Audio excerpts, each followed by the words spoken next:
Let's start with a quick who you are for folks, what you do, behavior man, and then, dude, I'm like seriously, like what's been going on in your world like the last 5 or 6 months, Dude, which is a loaded I, question.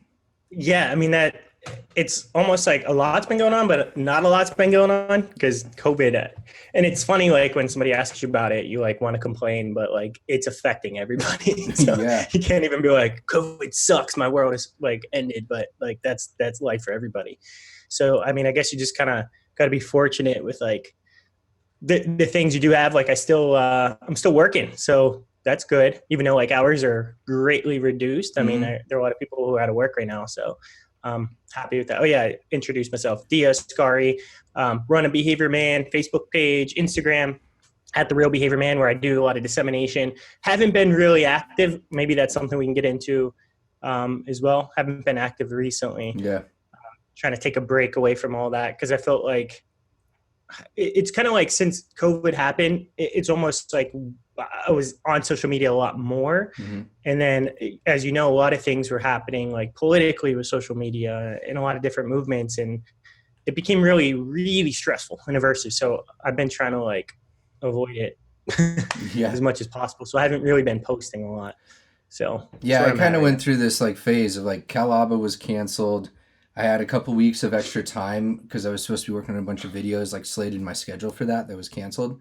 And Yeah. so I kind of consumed a bunch, like over consumed. Like I dove into this thing for like 40, 50, 60 hour weeks for a couple weeks in a row, just like reading and reading as much as I possibly could. And then from there, it just became like overwhelming of the amount of information, what to trust, the varied perspectives of scientists, even being like all over the place. And then it was kind of like, what can I do to help out? I ran a couple of small webinars with people of finding other people in the field that could maybe contribute and share.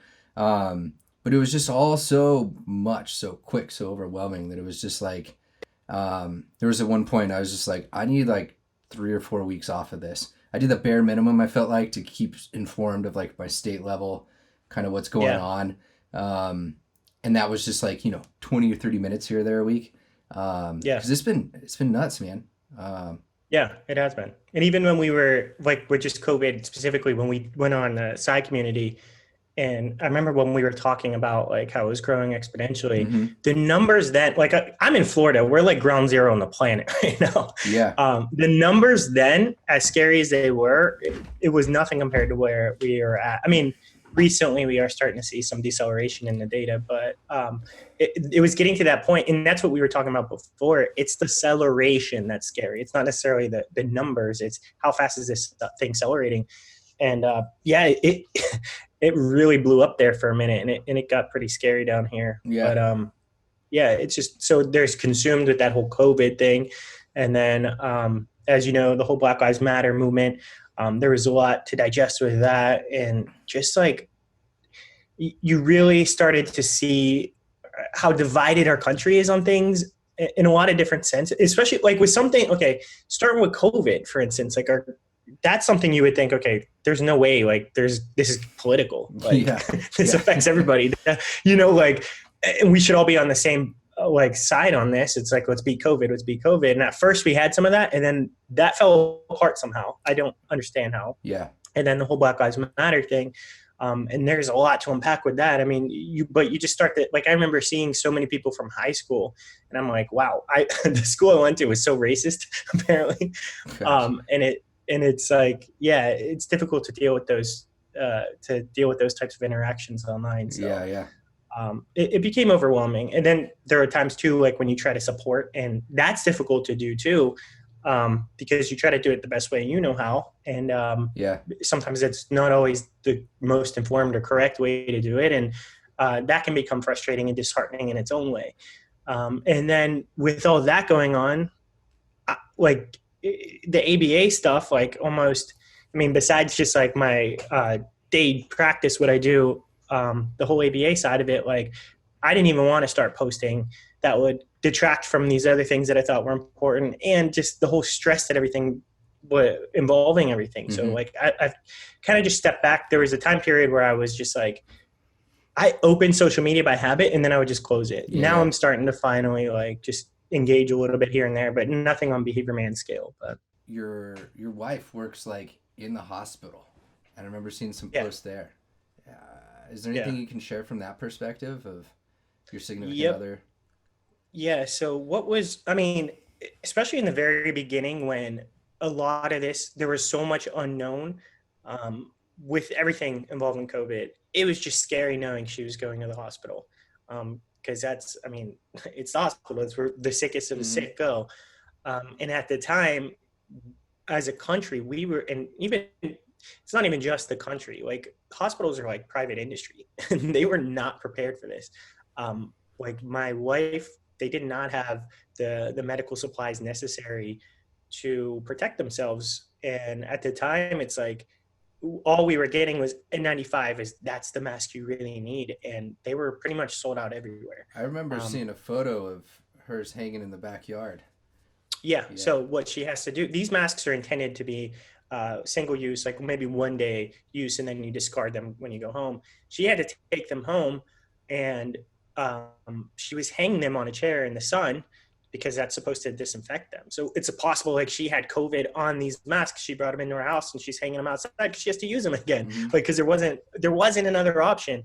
And I remember we had like one bottle of Lysol, and we couldn't find any more. And we were kind of using that to kind of say, okay, let's use that to maybe disinfect the masks and not use it for other things Yeah. because you can't spray like bleach on them. I don't know, it was scary and it was difficult.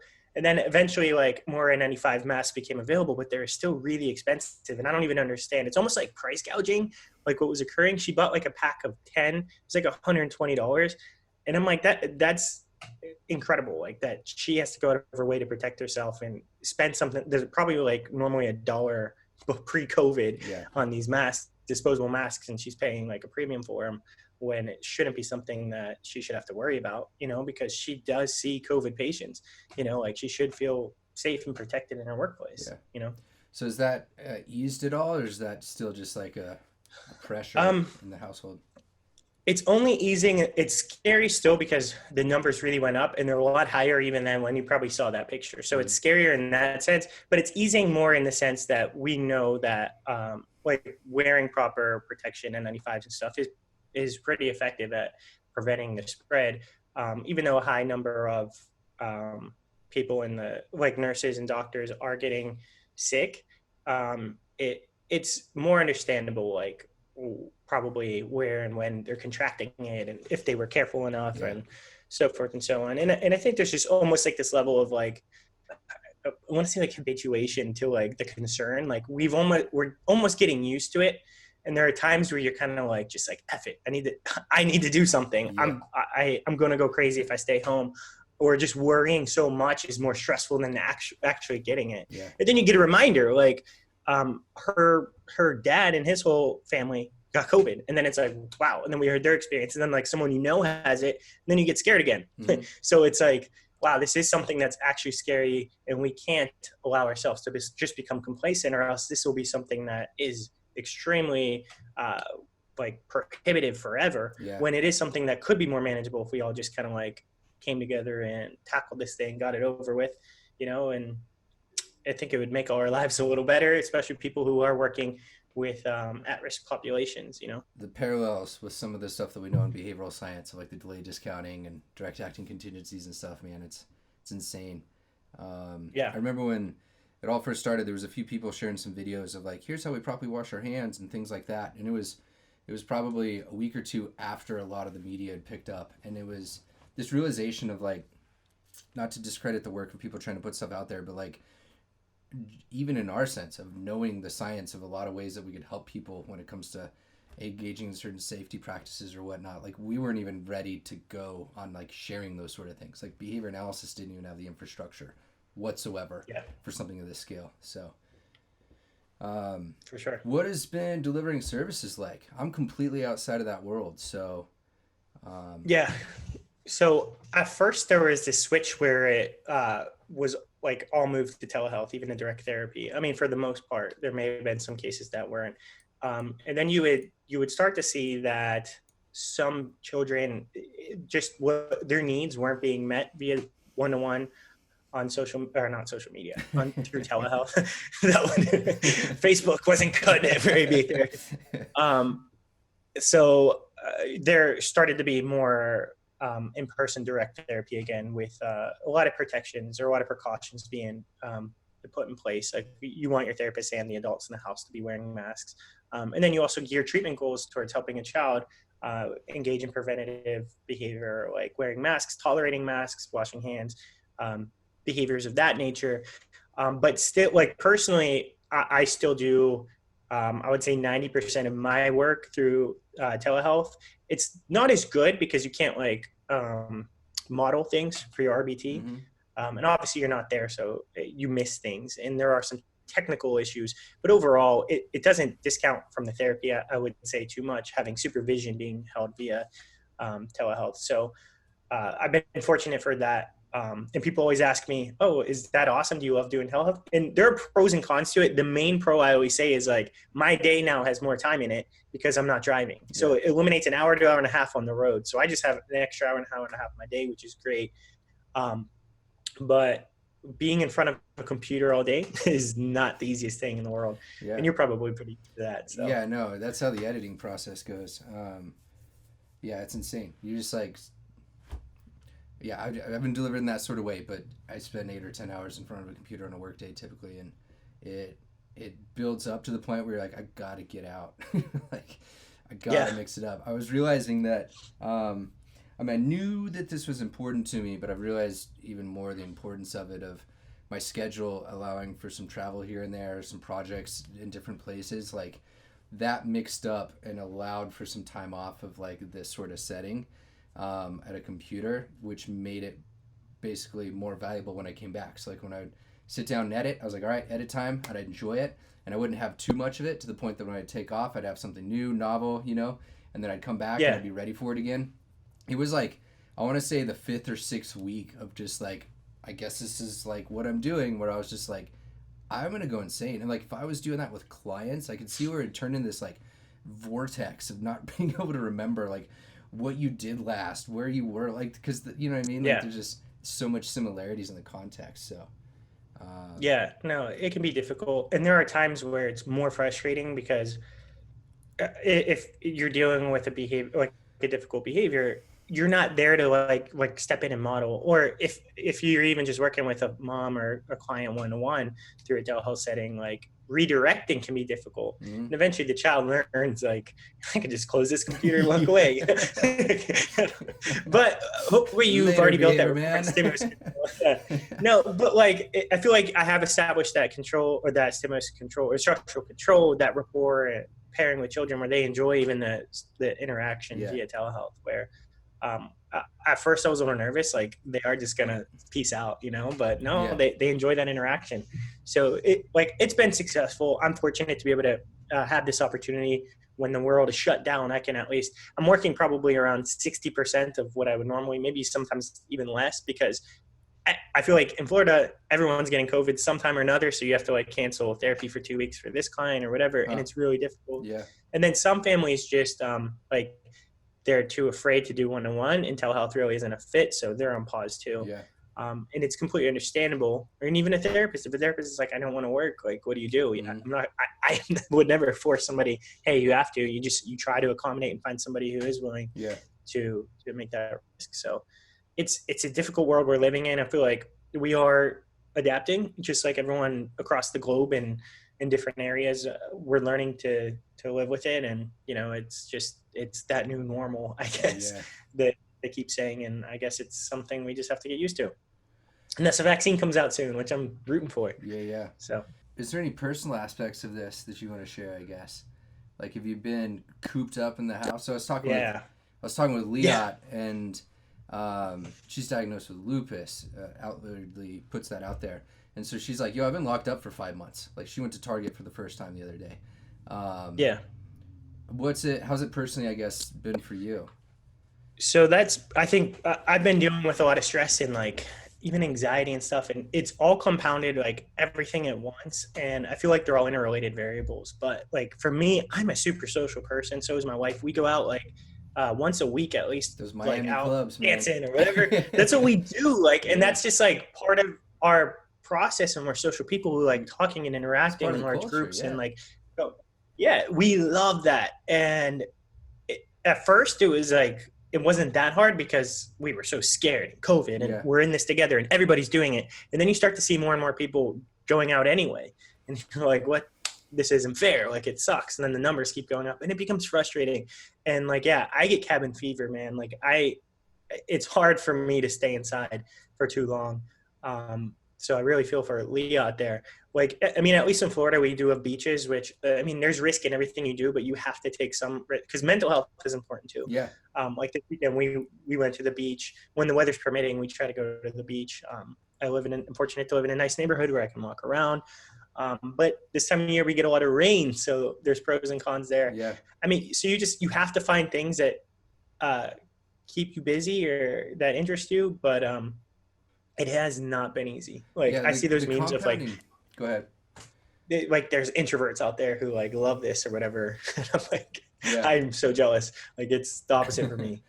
Yeah, I feel like doing the online content stuff, like I was definitely situated in a spot to be able to like largely adjust to the day to day of like I'm used to this. I know how to turn on like how to be effective. There was a lot of things that changed business wise and like what I was doing.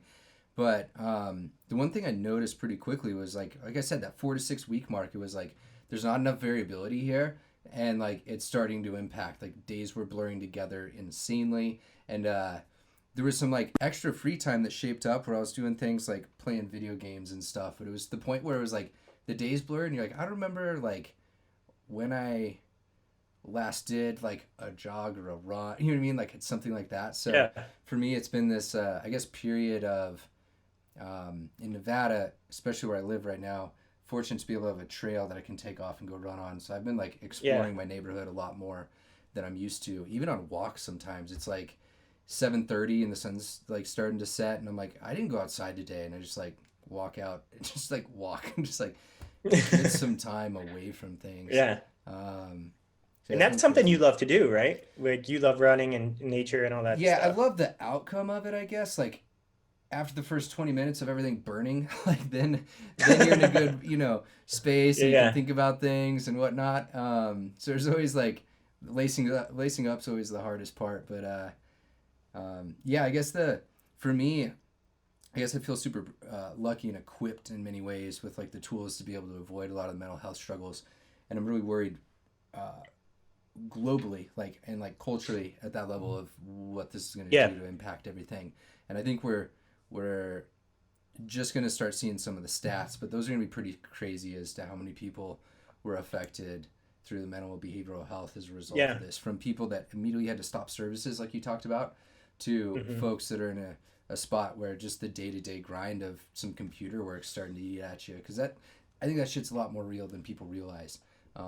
Yeah, Yeah, and often, and that's with much of how just mental health has been perceived in the past. It's something that has been neglected, and it's generally not considered.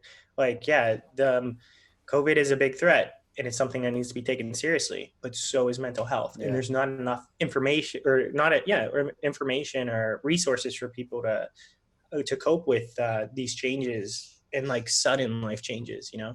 So it is gained some perspective here, and hopefully that'll be something we come out stronger as like a race that like listen, we need to human race. I'm saying yeah. um, that we need to pay attention more to mental health. This is something that is important and needs to be addressed. Yeah. So what else? What have you been up to? Um, in short, that Calaba contract I had with them was canceled, and I was like, this seems like it's gonna be a big deal. So I spent some time talking with my dad about like the 07-08 recession and just getting a perspective of like, I didn't pay attention to then like what's it like when things kind of get shook up so fast? Like what do you think is going to happen here? Does it feel like those time periods? And his words were just like things are going to get really weird, and like definitely plan on the economy kind of like shake it up. You never know how much, but he's just kind of like, yo, like he's lived through 2 or 3 like small recessions, and he's like small to significant, I would say, with the 07-08 stuff. And so with that, I was like, okay, like look at the books. Where am I spending money personally, business wise? What do I need? What do I not need? Kind of set up some contingency plans. And within 3 weeks, man, I was already like into one of those contingency plans because I had a number of people in Nice. contracts that were like, yo, this ain't gonna happen. So I kind of planned for like, if everything cancels, what do I do? If I lose, 60, 80, 50, like percent of my workload, like what do I do to kind of shift there? And so those started happening. And yeah, I think somewhere around 60% of my business is a sole proprietor, which is like not a big deal in the grand scheme of 99% of businesses. I want to put that out Yeah. there real clear. But personally, like it was like really shooken up. Figured out adjustment, figured out a new normal sort of thing. For the most part, man, it's just like I don't need to acquire anything new. I don't need to go anywhere to create anything. Like, how can I be more creative on some of the content creation, things like this that I'm trying to do, rethinking things like that. And enough is in place to where I can keep going and not have to stress out as long as I'm a little vigilant on watching some like metrics business wise. That was I guess one part of it. Personally, man, there's a few things you said, like talking about how you go in these waves of like this is the most insane thing, you're paying attention to everything, to like it doesn't seem like it's as big of a deal, and then something close happens to you and you're like, oh shit, like we gotta remember this again. Yeah. And it wasn't necessarily that I was being more risky or things like that. It's more so like you just go by 2 or 3 weeks of doing your thing, like being my house, working out, going for walks, like doing online stuff, and then like you haven't heard of anything, and then it's like, oh, did you hear so and so caught it? And like all of these people, and you're like, oh Yeah. shit. So like we had a close family friend that's older, 70, 75. His son caught it and actually passed away, and that was something where they're about the same age as my dad. So that's one of those things where closer to the family shakes things up, but when it's relative to things like that, where you're like, oh, like the only thing that separated them was 30 pounds of weight, really. Like they were like Yeah. between, I guess, my dad and the person who unfortunately passed away. Like it just shows you how close, in a way, like that is to potentially hitting someone even closer to you. Like it was horrible as it is, but like it just reframes things, right? Yeah. So it's that's been one aspect of it, and I guess for me too, it's like personally I think about like that's gonna happen, like someone's gonna get it, I'm gonna get it, right? Like when is that gonna happen? And that's Mm-hmm. something that doesn't eat at me too much, but I gotta be careful not to think about it too much, right? Yeah. Because it's so I don't know, like there's a project we're working on right now of doing some video stuff around location, sharing some how people are going about this, amidst like just how's the ABA service sector handling this sort of stuff. And I'm kind of like, I got to get that out there as soon as I possibly can because people are looking for it. Like there's some valuable information in there too, but like if I get sick, like I don't want that to just sit on a drive forever, right? Like Yeah. so it's this weird, like every day I wake up and I'm like, I don't know, like pretty chill, things are all right, a little bit of stressed, like a little bit of like you're just kind of like through a lot of waves where I guess and in context, like I realize it's almost like a perspective taking activity of like these things are in ways the day to day that a lot of other people live their life throughout, right? Like so it's almost like you're taking a perspective of other people that might not have health insurance or might have like one of them like Yeah. with anybody with an autoimmune disorder, like this is partially what they're stressing about all the time, right? So Yeah. it's this like perspective taking activity too. So I don't know, I'm literally just like happy with the fact when people ask me, it's like I've got my health and like my loved ones do, and that's literally Yeah. all that matters now. Yeah. That's important, Yeah, and yeah, that's difficult to do. It's difficult to do that, and I feel like I'm and that's something I'm actually trying to work through now. It's like I feel like I always think about everything that could go wrong, yeah, and focus on like the negative and the bad stuff. But it's like sometimes you just need to focus on what's good, enjoy the moment, and that can help. Like life would be more enjoyable if we just live in the moment sometimes. yeah, yeah, yeah. It's a practice to put in place like a lot of the tools we know, I guess. So Yes, cool. sir. Any closing words of wisdom? Anything we miss? No, I am working on a few projects, working in that they're in the plans, the structures there, the technology I have set up. I'm working on creating videos for my private practice.